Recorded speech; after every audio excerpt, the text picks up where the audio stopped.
Hello, ladies and gentlemen, and welcome back to another episode of Comic Character of the Week. My name is Tim the Terrible. This guy over here is the Instagram artist of Instagram artist, Dan Kelly Art, and we are here talking about M.O.D.O.K. Dan, what does M.O.D.O.K stand for, real quick? Mechanized organism designed only for killing. There we go. Ladies and gentlemen, you got us for about an hour of nothing but M.O.D.O.K. We're going to talk about scenarios on how they work best. You know how it goes. List our 3 favorite, most badass moments, top covers, essential reading order, best writer and artist, and so much more. So let's go ahead and dive right into this, Dan. Before we do that, let everybody know where they can find you when you're not doing Comic Character of the Week stuff. You can find me on Instagram at Dan Kelly Art. You can just search hashtag Dan Kelly Art, and I will come up, post art, music, and writing on there a few times a week. So go check it out and give me a follow. Give me some likes. Let me know what you'd like to see me draw. Let me know what you would like to, if there's any songs you want to hear me tackle. And yeah. I'm close to, I think I'm around 35 or 40 followers away from hitting 600. So already, it was just yesterday you were at 500. Yeah, I'm pretty happy with the growth. So when I hit 600, I'm going to do another giveaway like I did before, where I'll pick someone at random, and they'll get to pick something that I will draw for them, and I'll send it to them for free, unless they live somewhere where the shipping is very expensive, and then they will pay for the shipping. Well, because the person that won the last one lived in England, and thankfully they said we'll pay the shipping. I was like, all right, yeah, cool. Like international, yeah. But yeah, so I will do that again. Well, there you go. What about you, Tim? Where can everybody find you at? Well, they can find me right here. All you got to do to find us on your favorite social media or live streaming platform is type in at the CodeX station. That is where we will be, ladies and gentlemen. Make sure to hit the like, share, follow, subscribe button. It definitely helps with the algorithm gods on both YouTube and Twitch, so that way our long form content can be shown to more people just like you. Don't forget this neat little QR code right up here. Yeah, that's Patreon. All you got to do is hit patreon.com/CodeX Station, and you can go there and check out the 2 tiers that we have for less than an expensive cup of coffee. $3 and $7. Super awesome stuff. So go check that out. Hit the link, hit the code, whatever you got to do to get over there and help us be super awesome. It's only because of you that we do these things. Also, ladies and gentlemen, real quick, we got the website, codexstation.com. Go over there for merch, meet the team, and so much more. Once again, the codexstation.com. All right, Dan, enough of business. Let's get into this mess. Go ahead and give us some origin on M.O.D.O.K. All right, so M.O.D.O.K's first appearance was October 1967 in Tales of Suspense number 94, created by probably the best pairing of comic creators ever, Stan Lee and Jack Kirby. Oh, yeah. Which meant that he was probably like 80% Jack Kirby and 20% Stan Lee creation. But the pillars of the Marvel Universe. Yes, I mean, the genre that we read would not be what it is without those two men. That's right. Yep. So M.O.D.O.K was originally a member of AIM. Tim, what does AIM stand for? Advanced Idea Mechanics. There you go. You get a point too. Yeah, that's right. Dan and I are tied point for point right now. So he was a member of AIM named George Tarleton, and he underwent an experiment that was supposed to increase his intelligence. The experiment worked, but it warped his body into a gigantic head and gave him these little tiny baby arms and legs in this stunted little body. So they had to put him in the hover chair that you see him in, so that he could get around. And then he decided to, he was supposed to be a tool for AIM, and then he just took over AIM. As far as his powers go, I mean, he's ridiculously overpowered. He has this highly enhanced intuition. problem solving, like a near infinite amount of information storage and instant retrieval. He can formulate these scenarios, these battle scenarios in his head, so he can essentially always know what's going to happen. He can recall every moment that he's had in his life with absolute perfect memory. Yeah. The headband, but he lacks creativity. It's all logic with him. The headband he wears on his forehead, he can shoot force blasts out of it with his mental energy. Um, he can take over other people with telepathy.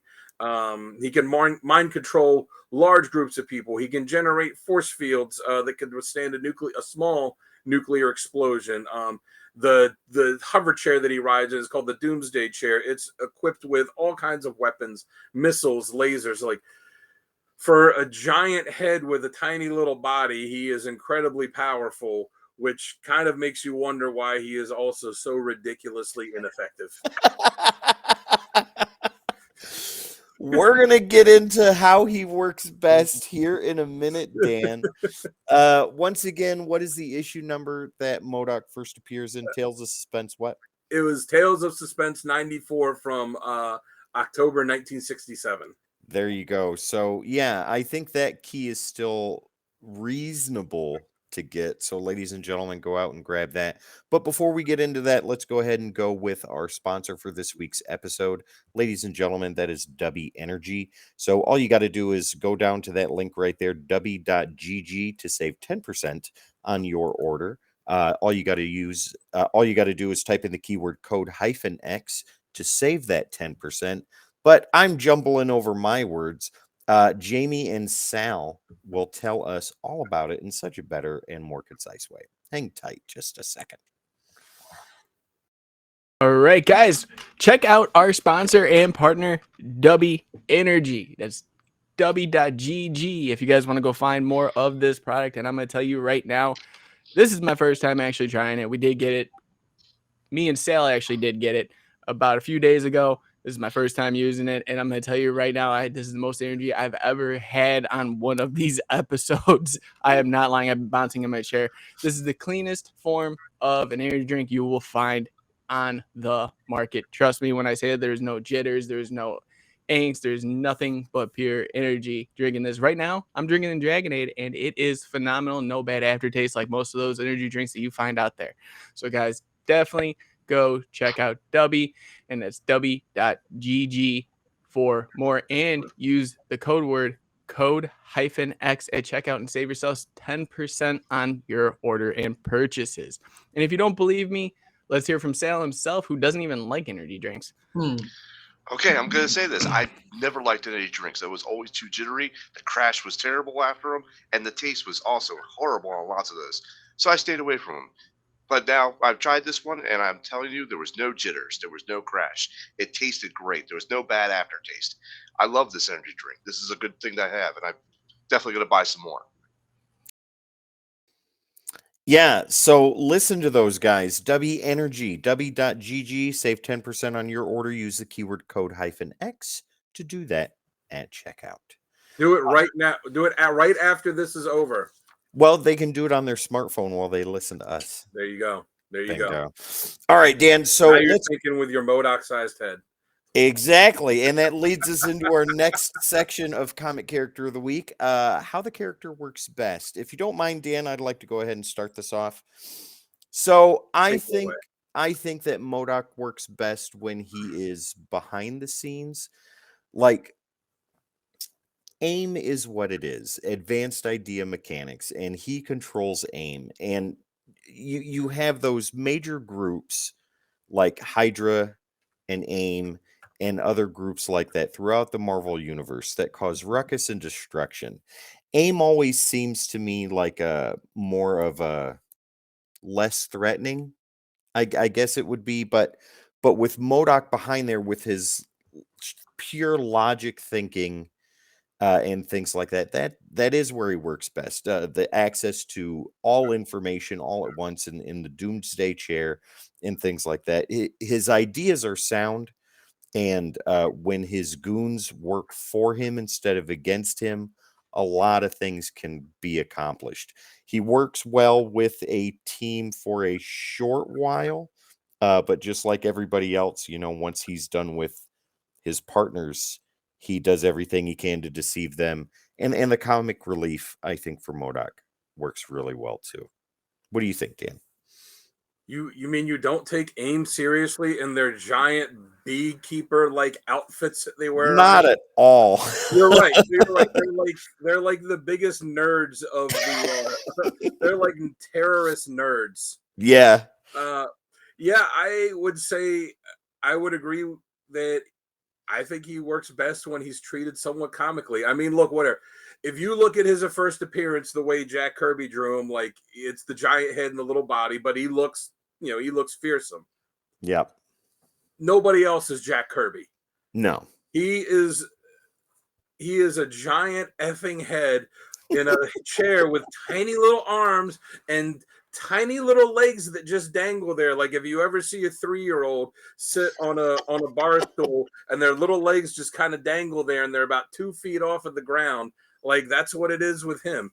And he's like Arnim Zola, except that Arnim Zola actually has had the sense to put himself in an actual machine workable body. Right. Yeah. But Fair yeah, enough. I think he works best when he's treated somewhat comically, because when he's not taken too seriously. Yeah, like I said in the description, like he is ridiculously overpowered. There's no reason that he shouldn't be dominating all the time, and he always loses. And it's not like he's losing against it's him versus this entirety of the Avengers. Like, no, it's him losing against Gwenpool. Yeah. He loses against everyone. So I think it's best when they lean into the comic aspect of it and say, you know what, this is a ridiculous character, and yeah, he's evil, and he's Dr. Evil. Yes, exactly. Like when he's kind of treated like that, he's a bad guy and he's evil, but look at him. He's funny. Look at he's a little baby legs dangling. He fits good in books like Gwenpool and Deadpool and Howard the Duck and things like that. Though that's where he should thrive. He should come away as trying too hard to be an A-level villain and sit down and conquer the D and the E. Yeah. Okay. What we would work is if you've read the Scott Lang Ant-Man series. It was Astonishing Ant-Man. I can't remember the exact title of it, but way back in the 70s, early 80s. No, the one from that was right around the time that his movie came out. It ran. Oh, got it. Yeah, okay. They did a series that was 5 issues, and then it was an ongoing after that, but it only lasted 12 or 13 issues. Yeah, that's the kind of premise that they had with him in that, where he is all right, he's an Avenger and he was in the Fantastic Four, and and technically he's the most powerful Ant-Man, but he's also kind of a down on his luck loser, and he's trying to set up his security business, and he ends up bringing these D-list villains in to kind of rehabilitate him and work with him, and and he can't get out of his own way. That's kind of how I feel like M.O.D.O.K would work best. That's perfect right there. He can't get out of his own way. Yes. All right. So with that being said, Dan, let's go ahead and talk about 3 of our most badass moments with the character. So why don't you go ahead and take that away? All right. Well, 2 of mine actually come from the same issue, from M.O.D.O.K Head Games issue 1. Mm-hmm. So the story starts off where AIM is trying to do this heist, and things go wrong. Of course. They don't get the heist. They're back at AIM headquarters, and the woman, I can't remember her name, is yelling at him you screwed this up and blah blah, and nothing gets right. And the other kind of heads, AIM guys are sitting there yeah, what? And he's just do you have anything to say for yourself? And he just sits there and goes, about this, no. and then they kind of do something. He goes, well, while you were sitting here complaining about this, I did this. And he goes through this long explanation of how he mentally hacked into these computers like these laptops that were popular and like made them explode, and then left evidence for something that was wrong with them that he created in this thing, and then put it through shell companies, and then tanked the stock, and then bought up stock, and like Oh, mighty. and then did all of this stuff, and he goes, and then he goes, and I recovered all the money that we would have gotten from that heist, plus a 12% increase. And they're all just kind of like looking at each other like, oh, okay. And then one guy runs off. He's like, oh crap, my mother owns one of those laptops. Like, I got to go check on her. Oh my God. The fact that like he just sits there in the time that they're complaining in like 2 or 3 minutes and just does, literally just sitting there, not plugged into anything, just does all of this and gets all the money. It kind of makes you wonder, like, well, why did you even need to do the heist for? Yeah, right. Because it's M.O.D.O.K. That's why.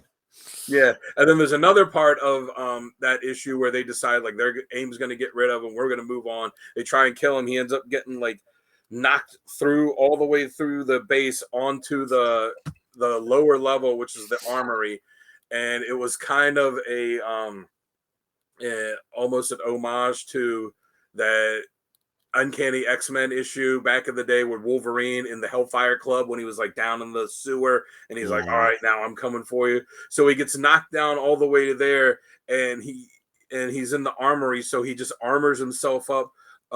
He gets like a giant Ant-Man helmet that he wears, and if anybody remembers when Captain America had like the energy shield. Yes. Oh my God. He gets that. He gets an evil version of the Herbie robot from Fantastic Four. Like he gets all this stuff, and then he just goes back out and just like goes after AIM himself after that, which, you know, that was pretty cool. And then the last thing I have is from Captain America 133, which showed M.O.D.O.K's origin, and when the character George Tarleton, when they forced him into they forced him to be the volunteer, and when the experiment worked and he got mutated and all that, they're like, oh, we got this weapon, and he was like, no, this worked a little better than you thought it would. He killed all of the scientists that created him, and they were all the heads of AIM, and then he took over AIM himself. Oh wow. So that's pretty badass. Like, you created me, now you're dead, and I run your organization. Right. And in the time it took for you to gasp, I blew up these laptops, gained 12% over the heist you would have done, and baked cookies for your mom. I'm not just a mechanized organism designed only for killing. I bake too. I'm a mechanized organism designed occasionally for baking. Oh my God. Okay. So my badass moment, I kept trying to think of several, but I always kept coming back to this one. And where a lot of what you were talking about was comic relief, this particular moment, I think, shows the deadliness of M.O.D.O.K. So have you ever read 1985 by Mark Millar and Tom Edwards? I read it when it came out, That scene where it just shows all those people walking into the lake, drowning themselves, and that boy sits there, the main character of the story, and he's sitting there and watching this, and he turns and looks, and who is doing that but M.O.D.O.K. And he's just sitting there hovering, and that goes into the telekinesis aspect or the psychic aspect where he can control people and stuff. Yeah, and he was just controlling anybody he could get attached to in that town and forcing them all into the water. And I will never forget that scene. Just like the main character, I was like, wow, I never expected that out of a character like M.O.D.O.K. And he just had this blank stare on his face, and he turned and looked at the kid, and the kid saw him, and that just is wild to me. Where if you lean really hard into the comedic aspect, M.O.D.O.K. is a great character that you can laugh at, and a great character that you can enjoy reading and having a good time with. But then you go to something like 1985, and it's just that pure evil side of M.O.D.O.K. really leaning into a smidgen of what he could do, and that makes for a complete badass moment right there. So as far as badass moments go, let's go with critiques and criticisms. So what do you think doesn't work with him, Dan? I mean, he looks stupid. Okay, fair enough. Let's be honest. Like he was created to be this, and with it, he's like I said, with his powers, he is ridiculously overpowered Mhm. with the weapons, with telepathy, with being able to just sit there and hack into stuff and do all this. Where he can develop these scenarios in such detail that it like levels on precognition and like the problem solving, all of this, and he loses all the time. He never like Mhm. he always loses, and like I said, he loses to like as much as I love Captain America. Captain America is just a dude that he like runs around with the shield. He's not like super overpowered, and he He's loses. peak human physical condition. Yeah, but he's Maybe not a little like, better. Yeah. but he's not like, okay, you think M.O.D.O.K would go against someone like Iron Man or the Fantastic Four that's like got that kind of intelligence level too. Like he loses to Gwenpool, he loses to everyone. Mhm. Um, and he's just so stupid looking, and I feel like it needs to lean more into the comedic aspect of it because like even before they kind of did the comedy stuff with him, like they would try and make him a badass and he'd be like, oh, M.O.D.O.K's here, and you're looking at it, be like, a giant head with like little baby arms and legs. Like, You can't take him seriously. yeah, exactly. Like, no matter how badass you want to make him, he's M.O.D.O.K. Like, Very true. so that's what I think my criticism is. He's too overpowered to lose as badly as he always does, and he just looks ridiculous to the point that stop trying to make him super serious. Lean into the comedic aspects of the character. Right. Kind of like Okay. if you ever watch Archer, like, yeah, he's a goober and he's a goofball, but when it comes down to it, like you watch the show, like, yeah, it's funny, but oh yeah, he is kind of deadly too, as a spy. Like that's how it should be with M.O.D.O.K. Like it's funny, and then each issue they remind you, oh yeah, this guy is a psychopathic killing machine, and here he just wiped out a whole town, and then we'll go on. So, what do you got for criticism of him? For criticisms, I think I'm gonna go a little off to the side here, and I think that they lean into the comedy aspect too much. Right? It's gotten to the point with M.O.D.O.K where you expect when he shows up, it's comic relief, and you expect him to get beaten by the likes of Squirrel Girl, and Gwenpool, and Slapstick, things like that. But Did he ever fight Slapstick? probably That not. would be a But funny book. that'd be awesome. But the thing is he can be an extremely serious character, and I would love to see somebody write him in such a way as part of an arc. Don't put him as the star of a book, but make him the villain of the book, and do some kind of arc where that comedy aspect is all but gone, and he is laser focused and extremely deadly, and just do that. I think it would work, but people don't lean into that enough. They automatically go to the comedy, and he's not. I guess you could say he's like the Spider-Man of villains, right? When he's on the page, you expect to laugh and you expect it to be funny and things like that. But he can be a very serious character, and I wish that they would do that more. But I think they lean too hard onto the comedy. But that's kind of a recent thing too, because Mhm.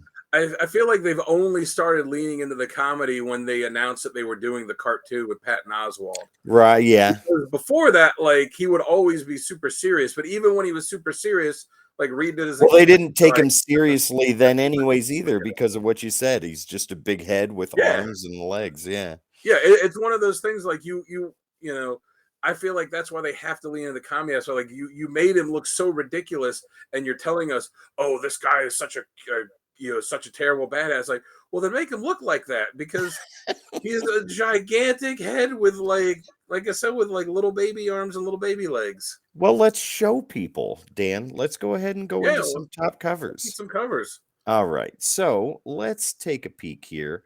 Last time that Patreon thing got in the way, so we're going to remove that for now, and we'll bring it back up here in a second. But yeah, let's do some covers. So right now we have Kevin's. Let's go ahead and talk about those. There Oh, is that. Timeless? Yeah, that's the Alex Ross Timeless. And I really dig that. I like the way that Yeah. looks. That is the classic Jack Kirby Yeah. look right there.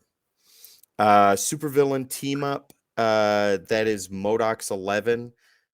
That looks cool too. I like that. It's got the energy coming out of the jewel in the center, and he Kind of look. decomposed. Yes, that's what I enjoy the most about that. And then there's Captain America, Sentinel of Liberty. That is a different style of M.O.D.O.K than I think we're used to. And that book's new. That book only came out a couple months ago.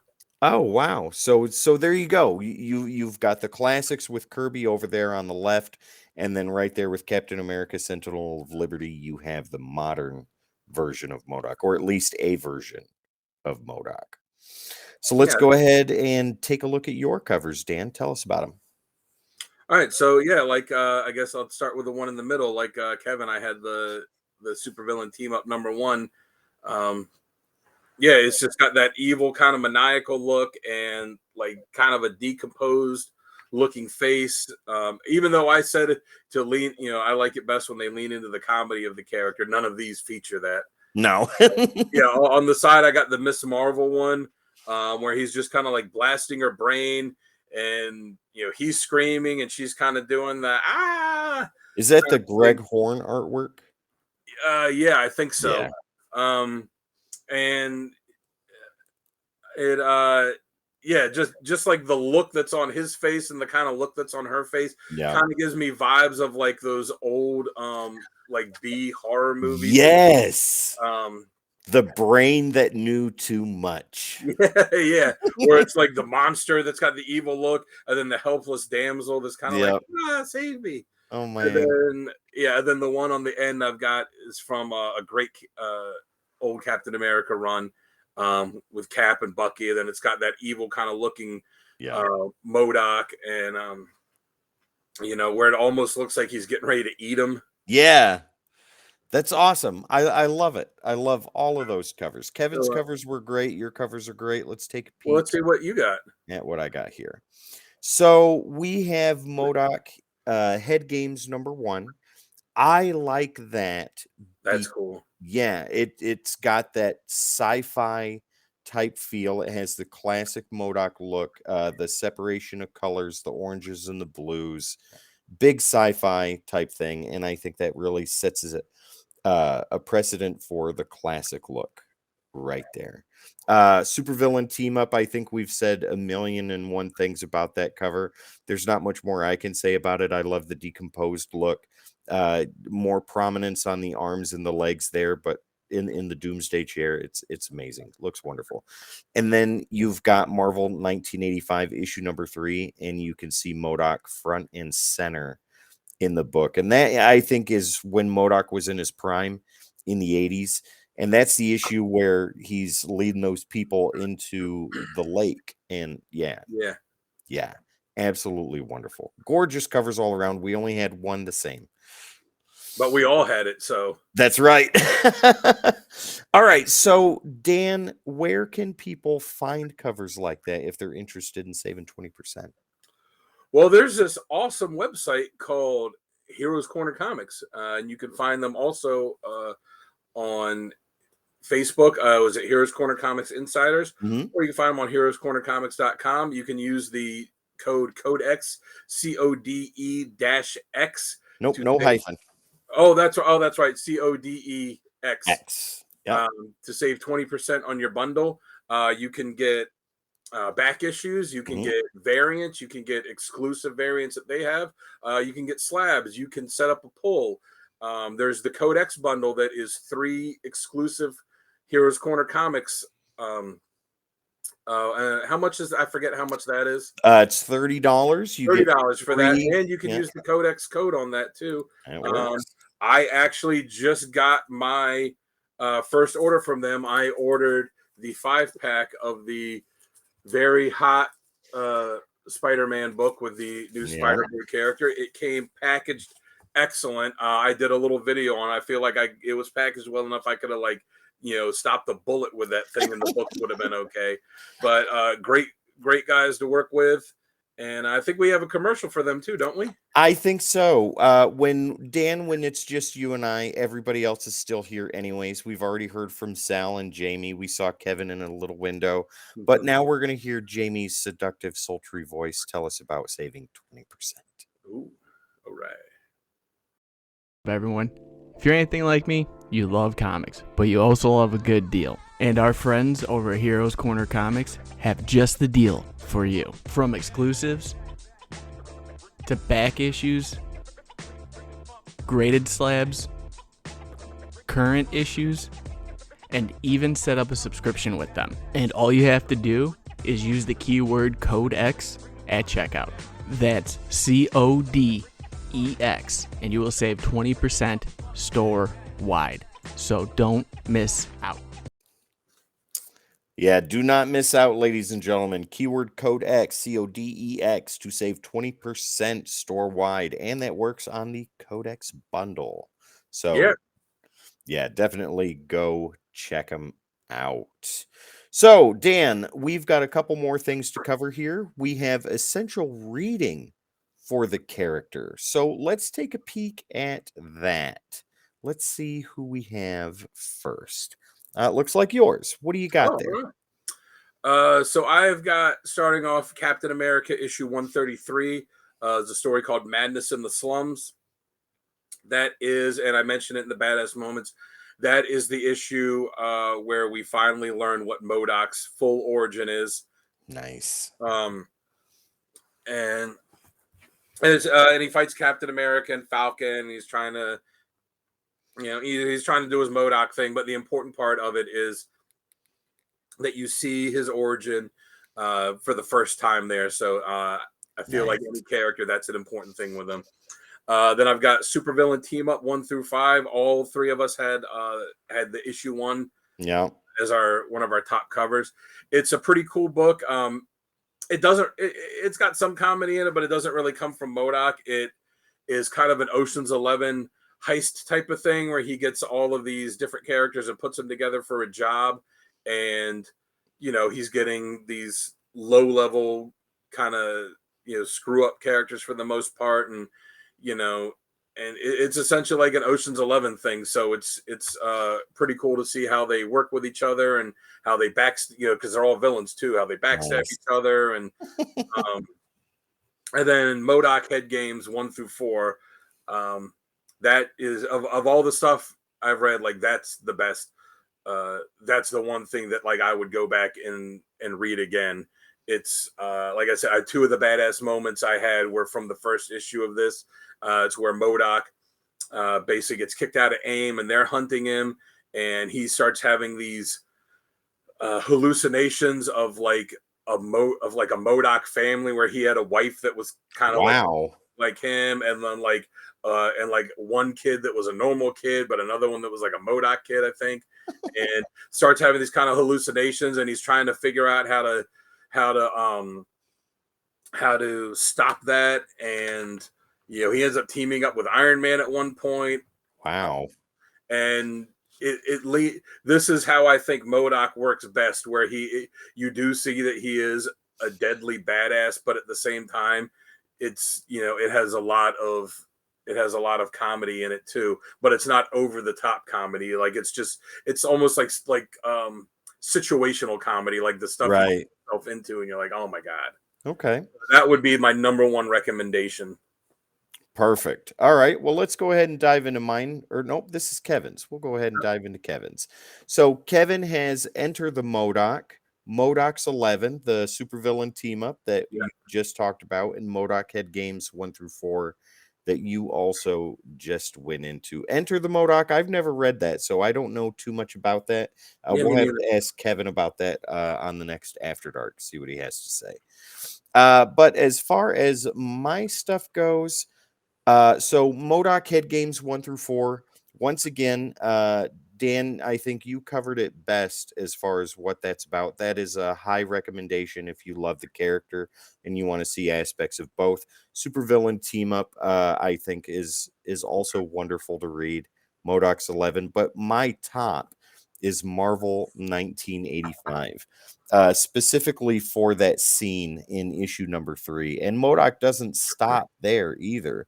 He's not a major part of that story, but the lasting effects of the things that he does do in the 5 issues more than make up for his lack of page time. So yeah, Marvel 1985 supervillain team up 1 through 5, M.O.D.O.K's 11, and M.O.D.O.K head games 1 through 4. Guys, awesome stuff right there for you to check out. Do what I do and write it all down, so that way you can go and pick those books up. I know the M.O.D.O.K stuff is not super expensive unless you get into the early stuff. But let's talk about best writer and artist. So Dan, I'm going to go ahead and take that away.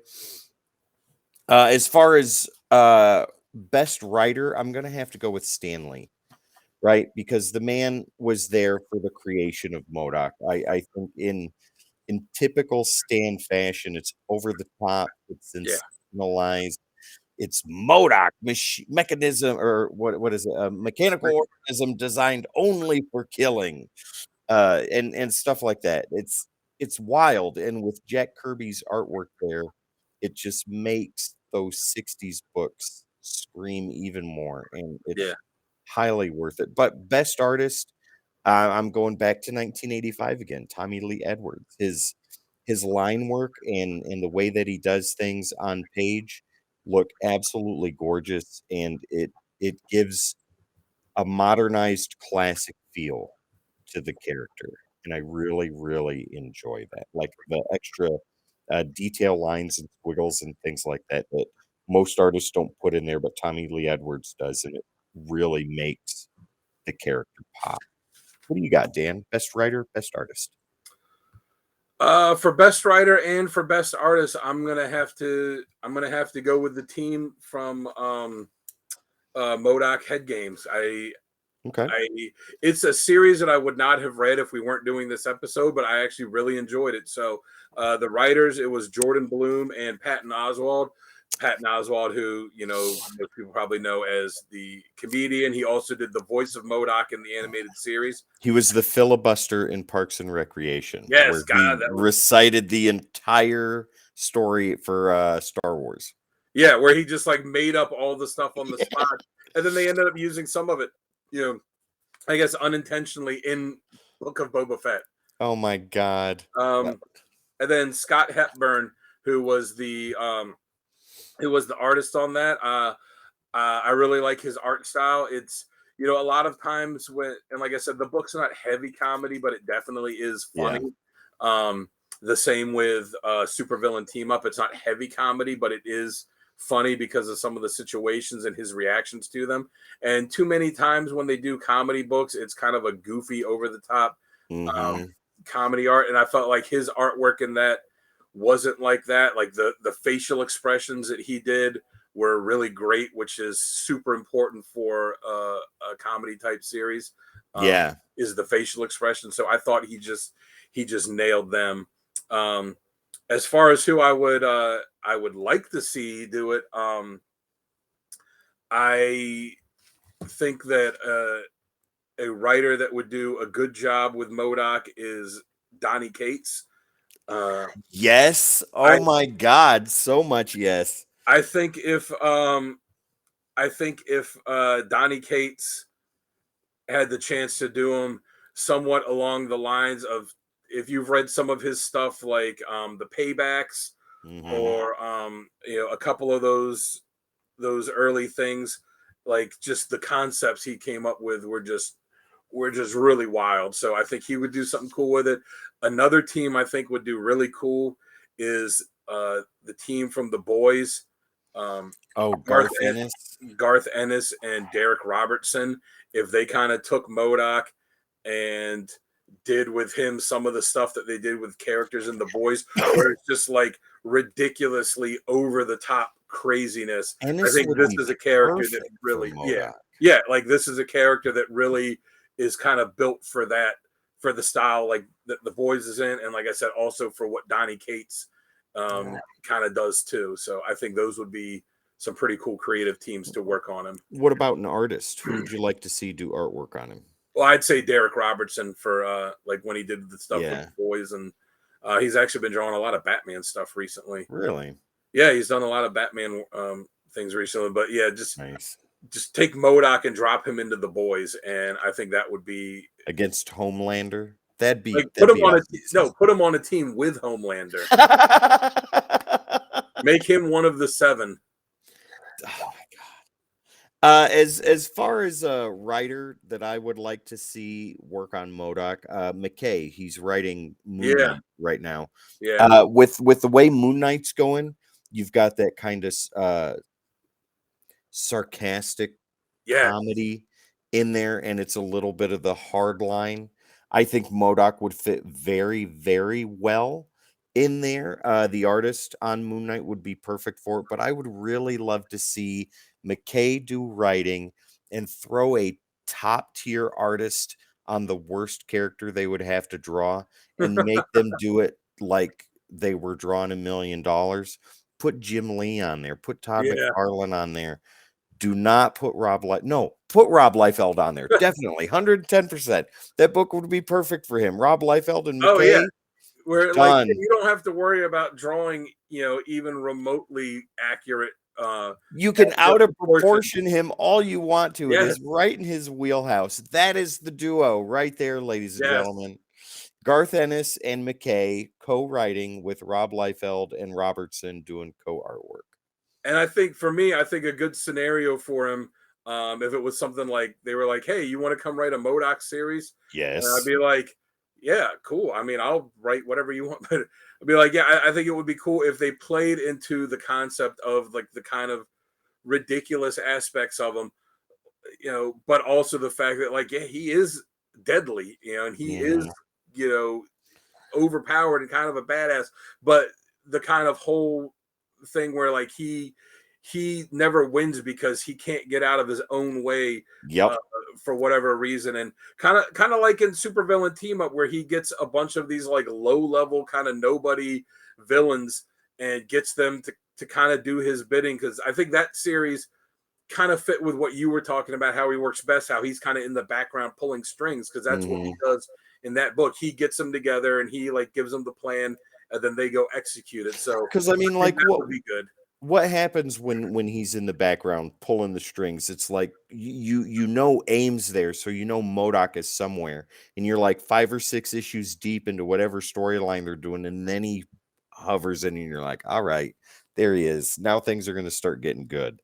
So yeah, and he gets mad because like one of these low level nobodies he gets screws something up. And they're blaming him for it, and he's like, "It wasn't me, it was that guy." And they're like, "But you picked that guy," and like, then he has to go in, and then like everybody's double crossing each other. Like I think that would be the best kind of scenario with it, or something like Head Games where he's just kind of bouncing around and like, oh, this issue he's kind of teaming up with Iron Man. Iron Man doesn't really want to, but kind of he has to, and jumping around like that. Well, Dan, I think that is a great place to put an end to what turned out to be a really awesome episode. Only you and I could have done this.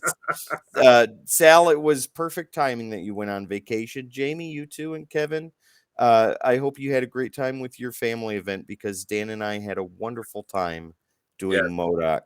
And you guys complained about this, just like M.O.D.O.K would. But while you were complaining, we had a great episode filled with wonderful information, super awesome covers, and talking about potential story lines and writers and artists. Marvel, Dan and I said it here, so we would like our commission check, please. And if everybody out there could, I would like everybody to go in the comments here and encourage Tim to make a M.O.D.O.K costume he can wear for Halloween. Don't tempt me, because I would do that. I would make my kids push me around. I would dress them up in AIM Beehive costumes and push me in a doomsday chair. So you've got what? So it's let's say in you got May, June, July, August, September, October. You got 6 months to make it happen. I'll see what I can do. 6 months to make that M.O.D.O.K costume happen. I'll see what We'll see. All right, ladies and gentlemen, Dan and I are going to get out of here. But before we do, Dan, where can people find you when you're not talking about mechanized organisms designed only for killing? And making and baking. And baking and occasional cuddles. Occasionally baking. Yeah. And cuddling. You can find me on Instagram at Dan Kelly Art. I post art, music, and writing there a few days a week. So go give me a follow. Check it out. Let me know what you want to see me draw. Let me know what songs you want to hear me play. And yeah, just check it out. That's all I can say. There you go. Make me feel good about myself. Right on. Yeah. And this cat beside me with the long flowing hair. The luscious locks, as Wes would say. The luscious locks. Ladies and gentlemen, villain name, right? They're luscious locks. I will get you with like my Medusa style hair, or I'll just talk to you about hair care products. Your 80s WWF name. That was the heyday of wrestling, ladies and gentlemen. But Jim Duggan versus the luscious locks. Oh, I'll have a 2x4, absolutely. But ladies and gentlemen, if you want the heyday and the peak of websites to go visit, check out the CodeXStation.com. Head over there for some merch, meet the team, and so much more. Links to all of our socials are there. All you got to do is type in the CodeXStation.com. And speaking of socials, ladies and gentlemen, at the Codex Station, we're on all your favorite social media platforms. All you got to do is type in at the Codex Station, and you will find us on social media and live streaming. Make sure to hit the like, share, subscribe, and follow. It definitely does help with the YouTube and Twitch algorithms, so that way our long-form content can be shown to more people just like you. We are also on Patreon, ladies and gentlemen. Go ahead and do that right there, or you can hit this beautiful QR code right there. We got 2 tiers, one $3 and one $7. So for the cost of a cup of coffee a month, you can be part of super awesomeness with Patreon and the Codex Station. So once again, ladies and gentlemen, hit up our sponsor, Dubby Energy, Dubby.gg. Save 10%. Type in keyword code -X at checkout. Jamie and Sal told you all about it in this episode earlier. Follow their advice. Go get it. And Dan, take us out with how people can save 20%. You can check out Heroscornercomics and use the code CodeX, CODEX, and get 20% out checkout on the Codex bundle, on back issues, on slabs, on variants, on all kinds of great stuff. So go check it out. They do excellent packaging, and they got some great deals on there. So yeah, it's a cool site to get some cool stuff. There you go. Ladies and gentlemen, once again, keyword code X for 20%. All right. I think that's enough M.O.D.O.K for one day. Ladies and gentlemen, my name is Tim. This guy over here is Dan, formerly Dan Kelly Art of Instagram, now Dan Kelly Art of Instagram. This is Comic Character of the Week. We were talking about M.O.D.O.K, and we will see you next time. My name is Darren, and I'm not a dick. You're not a dick, Darren.